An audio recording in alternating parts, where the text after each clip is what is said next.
Hello बच्चों, सुप्रभात। कैसे हैं? मस्त ही होंगे। गर्मी तो अधिक पड़ रही है,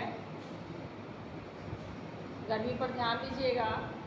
पानी का सेवन अधिक कीजिएगा, क्योंकि जैसी गर्मी पड़ रही है उसके अनुसार अभी जितना अधिक आप पानी पी सकते हैं उतना अधिक पानी पीजिए। पानी का उपयोग हर हाल में कीजिए ताकि आप स्वस्थ रहें, ठीक है? क्योंकि इतनी अधिक गर्मी पड़ने पर हमारे शरीर में पानी की कमी हो जाती है। इसलिए जब तक आप घर में हैं हर 1 घंटे आधे घंटे पर 1 गिलास पानी पीते रहिए, जिससे आपके शरीर में पानी की कमी ना हो, ठीक है ना? और खाते पीते मस्त तो रहना ही है क्या? चलिए, तो फिर आज आपकी फिर से ऑनलाइन क्लास शुरू हो चुकी है और पिछले दिनों भी हुई थी। मुझे आशा है कि आप लोग ऑनलाइन क्लास कर रहे होंगे और सभी होमवर्क को नोट भी कर रहे होंगे, याद भी कर रहे होंगे। मुझे बार बार ये बात बताने की आवश्यकता नहीं पड़ना चाहिए, लेकिन फिर भी बता रही हूँ कि पढ़िए ज़रूर, इसे नोट भी कीजिए और जो ऐप पर PDF बनाकर भेजना है आपको होमवर्क का, वो उसको भी ज़रूर भेजिए ताकि हम लोग उसका चेकिंग अच्छे से कर सकें, देख सकें कि आप लोग कितना % पढ़ रहे हैं, कितना % नहीं पढ़ रहे हैं और आखिर उसमें आपको क्या समझ में आया, क्या नहीं समझ में आया, आप कितनी अच्छे तरीक़े से उसको कैरी कर पाए, यानी पढ़ पाए, लिख पाए, कहीं कुछ छूट गया है या नहीं छूटा है। ये सारी चीज़ें हम लोगों को ऑनलाइन माध्यम के द्वारा ही चेक करना है, तो आप ऐप पर उसको निश्चित रूप से भेजिए, ठीक है ना? अब ऐसा नहीं कि मैं बोल रही हूँ, रोज़ बोल रही हूँ, आप लोग ध्यान ही नहीं देगा, ध्यान दीजिएगा, ठीक है? अब आगे चलते हैं। अभी तक हम लोगों ने व्याकरण का ही विषय पढ़ा है और उसमें आपको पढ़ाया गया क्या? कारक और काल। और आज मैं आप लोग को पढ़ाने जा रही हूँ ये क्रिया। क्या पढ़ाने जा रही हूँ? क्रिया। क्रिया किसे कहते हैं? कारक पढ़ लिए, काल पढ़ लिए। काल का पढ़ने से पहले आपको क्रिया पढ़ना था, ठीक है? क्योंकि काल में क्रिया का शब्द का प्रयोग हुआ था। क्योंकि मैं उस समय भी क्रिया के बारे में आपको बताई थी, इसलिए हमें नहीं लगता है उस समय उस क्लास के दौरान आपको कोई असुविधा हुई होगी। लेकिन आज फिर आपका पाठ में है, आपका चैप्टर है क्रिया, तो उसको आज क्लियर कर दूँगी, ठीक है? तो क्या पढ़ रहे हैं? क्रिया। और क्रिया का क्या होता है परिभाषा?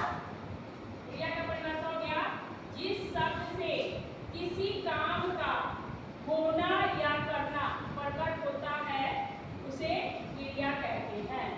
मतलब जो भी शब्द या फिर जो भी वाक्य हम बोल रहे हैं, कर रहे हैं, उससे ये बातें स्पष्ट हो जा रही है, पता चल जा रही है कि वह काम हो रहा है या फिर क्या हम कर रहे हैं या करने वाले हैं, इसका बोध होता है, इसका पता चलता है।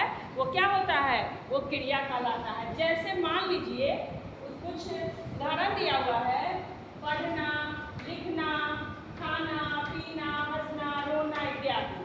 कहने का मतलब है कि मान लीजिए कि कोई बच्चा खा रहा है, तो हम लिख सकते हैं उसमें कि वह खा रहा है, या फिर मोहन खा रहा है, रानी पढ़ रही है, तुम क्यों हंस रहे हो। तो इस तरह से उसमें क्या आ रहा है? सब में क्रिया आ रहा है। तो ये क्या हो गया? क्रिया। इसमें हम लोग को पता चल रहा है कि पूछा जा रहा है, खाने, पीने, हंसने, बोलने, उठने, बैठने, हर एक चीज़ क्या है? ये सब क्या है? हम लोगों का क्रिया। अभी मैं आपको पढ़ा रही हूँ, तो ये क्या है? क्रिया है, ठीक है ना? समझ में आई बात? तो जिस शब्द से किसी काम का होना या करना प्रकट हो उसे क्रिया कहते हैं। जैसे पढ़ना, लिखना, खाना, पीना, हंसना, रोना इत्यादि इत्यादि। अर्थात इससे भी और भी अधिक बहुत सारे क्रियाएं हैं जो उसको हम लोग बोल सकते हैं, लिख सकते हैं, लेकिन आपको अभी इसमें इतना ही लिखना है। चलिए अब आगे बढ़ते हैं। आगे बढ़ते हैं। क्रिया के 2 भेद होते हैं। क्रिया कितने भेद होते हैं? क्रिया कितने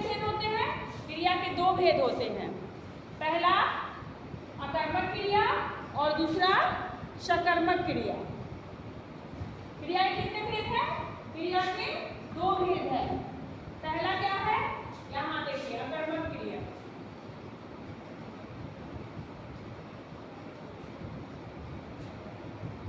अभी हम अकर्मक क्रिया के बारे में जानेंगे कि आखिर अकर्मक क्रिया होता क्या है। ठीक है,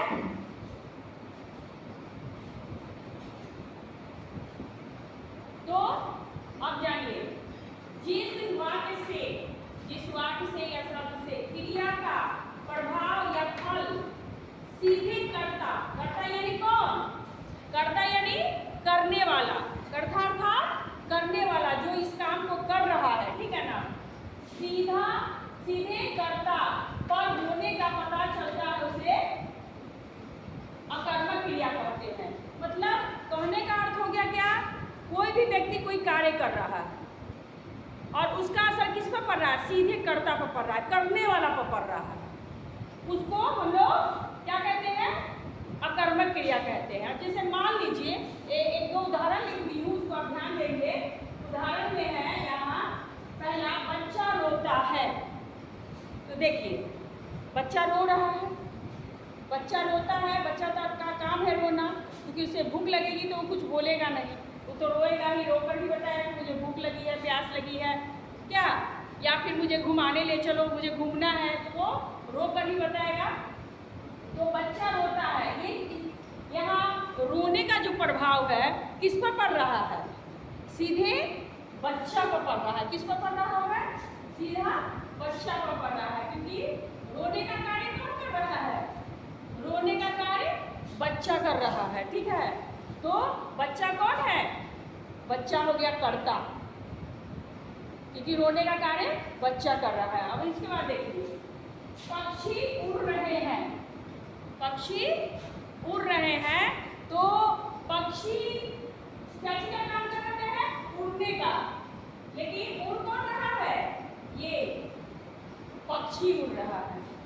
कौन उड़ रहा है? पक्षी। तो यहाँ पक्षी कौन हो गया?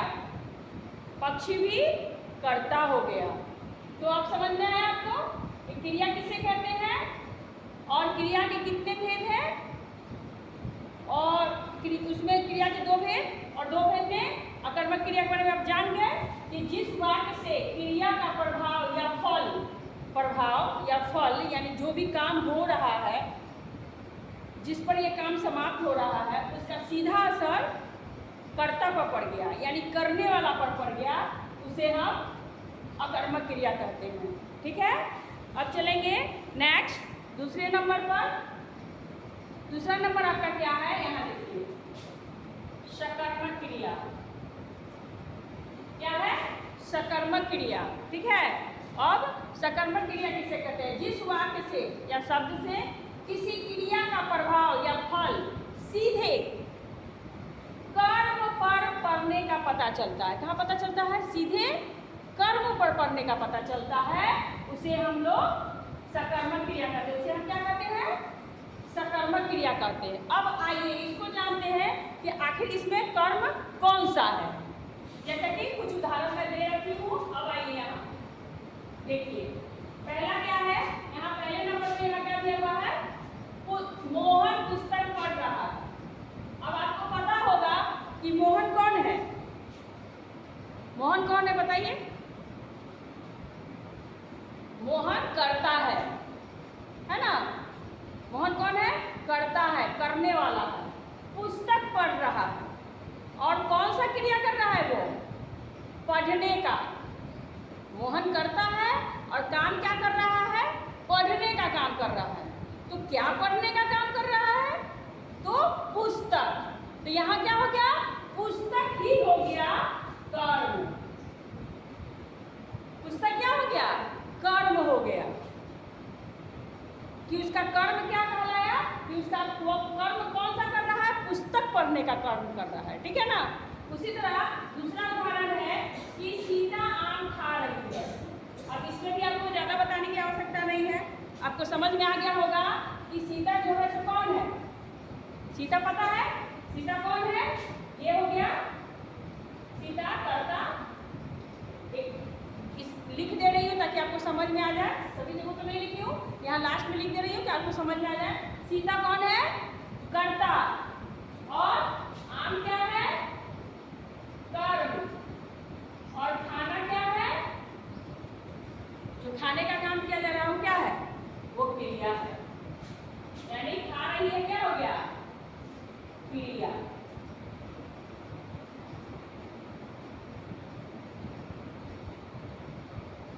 अब आपको अच्छे से समझ में आ गया होगा। इसमें भी देख लीजिए, अगर अकर्मक क्रिया में अगर हम लोग आते हैं, फिर पीछे आते हैं, थोड़ा सा पीछे आइए ताकि आपको समझ में आए। अकर्मक क्रिया की बात करें तो यहाँ भी देखिए, बच्चा है, बच्चा है तो ये करता है। बच्चा काम कर रहा है क्या? रोने का, रो रहा है, रोता है, तो वो क्या है? क्रिया। लेकिन एक चीज ध्यान दीजिएगा, लेकिन इसमें कर्म नहीं है। इसमें क्या है? कर्म नहीं है। इसमें आप सवाल नहीं कर सकते हैं। इसमें है कि सवाल किया जा सकता है और इसमें सवाल नहीं। अब ये हम नहीं पूछेंगे बच्चा रोता है, रोता है, कैसे रोता है, क्यों रोता है, ये सब तो सवाल नहीं हो रहा है ना। तो इसमें क्या है? अगर कैसे, क्यों, किसने, अगर ये सब सवाल होता तो इसमें कर्म का यूज होता। कैसे रो रहा है तो जोर जोर से रो रहा है, चिल्ला चिल्ला कर रो रहा है, तो चिल्लाना आता तो इसमें कर्म होता।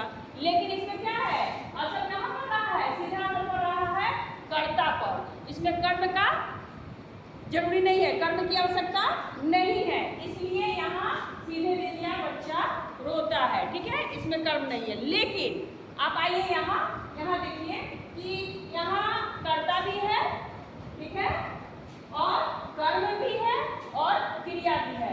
इसीलिए इसका परिभाषा क्या है कि जिस वाक्य से किसी क्रिया का प्रभाव या फल सीधा कर्म पर पड़ने का पता चलता है। यानी जो भी काम हो रहा है लेकिन किस पर पड़ रहा है? कर्म पर। पूरा जोर, पूरा असर यानी पूरा फल किस पर दिया जा रहा है? कर्म पर दिया जा रहा है। इसलिए वो क्या कहलाया? सकर्मक क्रिया कहलाया। ठीक है, अब आगे चलिए। अगर बात करें एक चीज और पहचानने के लिए मैं समझा दे रही हूँ।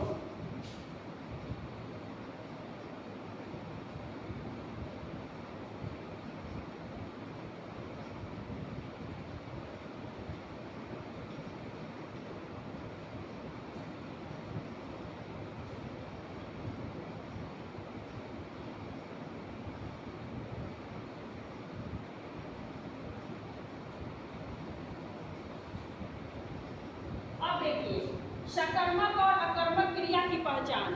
अगर यदि आपको पहचानना हो, किसी वाक्य में, किसी शब्द में पहचानना हो कि ये सकर्मक क्रिया है या अकर्मक क्रिया है, तो इसके लिए हम लोग क्या करेंगे?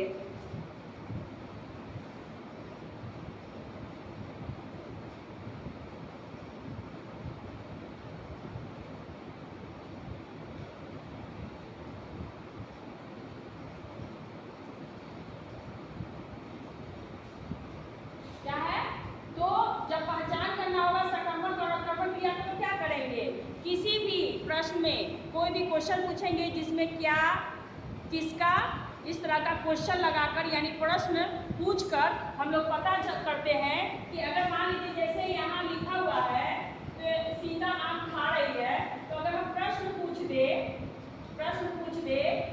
सीता क्या खा रही है, ये क्या हो गया? ये क्वेश्चन पूछा गया, सीता क्या खा रही है, तो आप सीधे बता सकते हैं कि सीता आम खा रही है, सीता रोटी खा रही है। तो इस तरह से जब प्रश्न पूछते हैं और उसका जवाब हमें मिल जा रहा है कि सीता क्या खा रही है, तो सीता आम खा रही है, इसका हमें जवाब मिल गया, इस प्रश्न का उत्तर मिल गया, इससे पता चल गया कि ये सकर्मक क्रिया है। या फिर दूसरा प्रश्न अगर पूछ दे सीता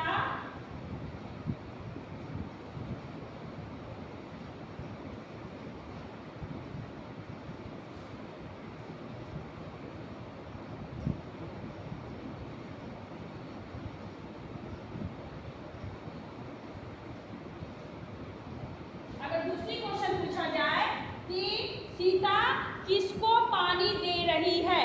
तो यहाँ क्या हो रहा है, यहाँ भी क्या हो रहा है, यहाँ भी प्रश्न पूछा जा रहा है, यानी सीता किसको पानी दे रही है। तो इसका उत्तर मिल सकता है, क्या मिल सकता है ना, कि सीता मम्मी को पानी दे रही है, भैया को पानी दे रही है, दीदी को पानी दे रही है, पापा को पानी दे रही है। तो इसका हमें क्या हो रहा है, उत्तर मिल जा रहा है। तो ये क्या हो गया, अगर जिस भी प्रश्न का उत्तर हमें पता चल जा रहा है, मिल जा रहा है, उसका जवाब मिल रहा है, तो वो क्या है, सकर्मक क्रिया है।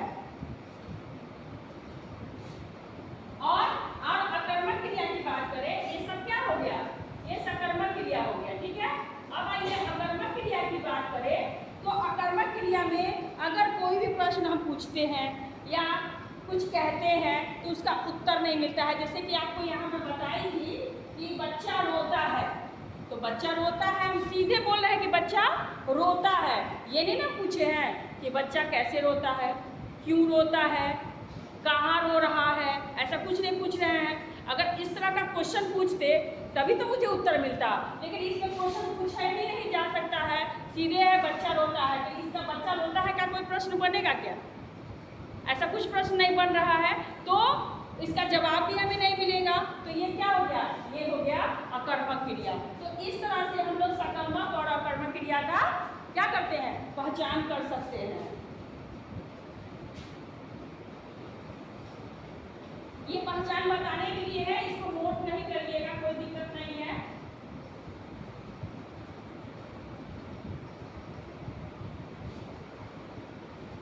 ये मैं आपको समझाने के लिए लिख करके समझाई हूँ, इसको नोट नहीं करना है, नोट इसी सबको करना है, ठीक है ना। और मुझे लग रहा है कि आप लोगों को आज की क्लास में सारी बातें समझ में आ गई होगी, सब चीज़ को अच्छे से समझ गए होंगे।